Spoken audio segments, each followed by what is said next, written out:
Yo, what's going on, guys? Fate here. Welcome back to the channel. And today, I'm here to give you my first impressions on Splatoon Raiders. I've played for probably about 3 hours now. And so, I thought that was about enough time to get into the first impressions.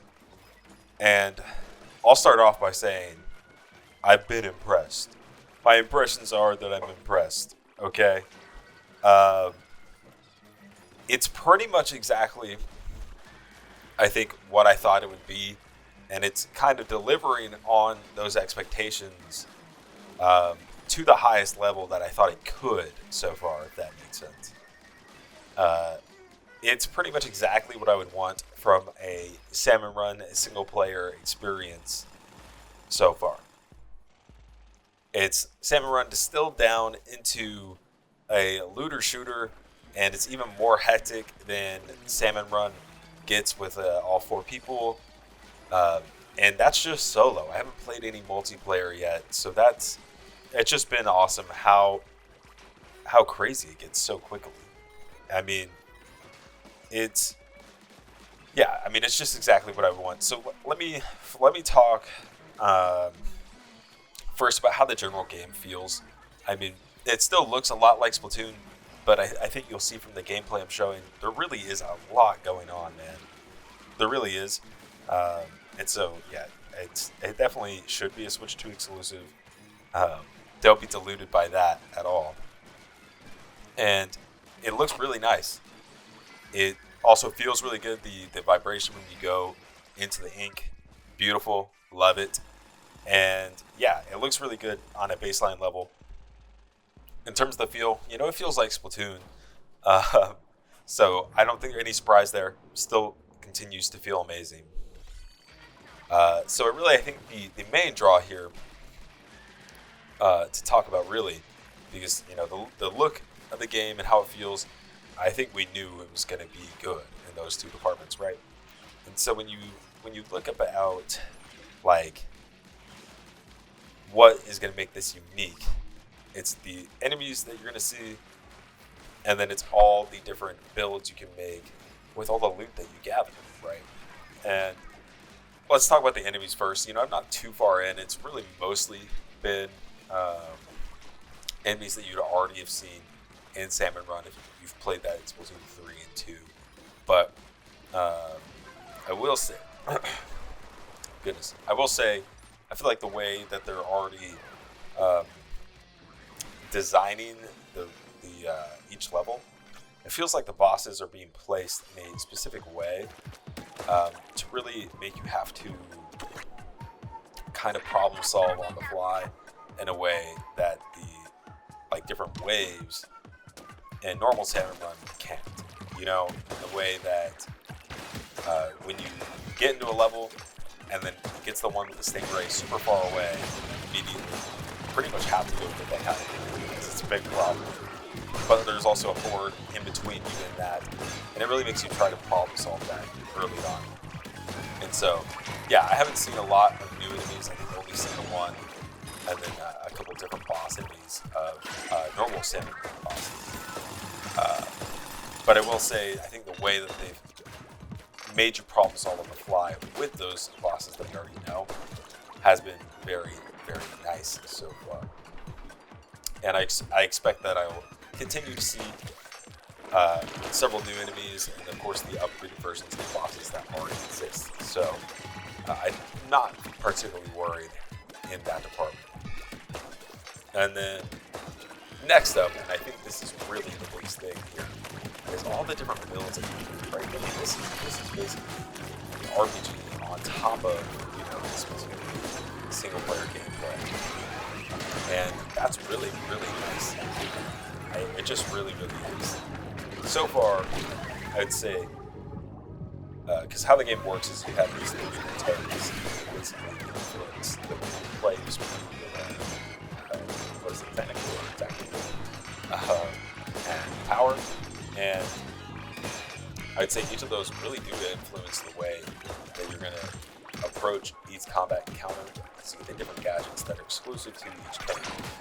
And I think that really just adds a level of replayability to each level, and you get different rewards for on certain levels depending on how much tank you use. Go through the other tanks after you beat it once. Yeah, so I would say that it just gives you a level of creativity in the way that you're going to approach each level that is really nice and not been found in any of the other single-player Splatoon campaigns. Maybe side order a little bit, but definitely not quite to this level. And the way that you kind of just accumulate weapons is really nice. It truly is an RPG. You're leveling up, you're gaining your damage, just the more you play. And so you have that feeling of progression, the feeling of getting stronger as well. And each gadget, I think, feels really, really distinct so far. I mean, you have your kind of long, basically a long jump with the speed gadget and the boomerang. And those both feel really nice, very, very distinct, right? Because the boomerang, you can throw it, it's going to spin there a little bit, and then it's going to come back. So it gives you that area of effect. But it's kind of different from the other area effect ones where, gosh, I wish I remember. I think it's the tactical thing. But it's technical. But that one also has some AoE ones as well.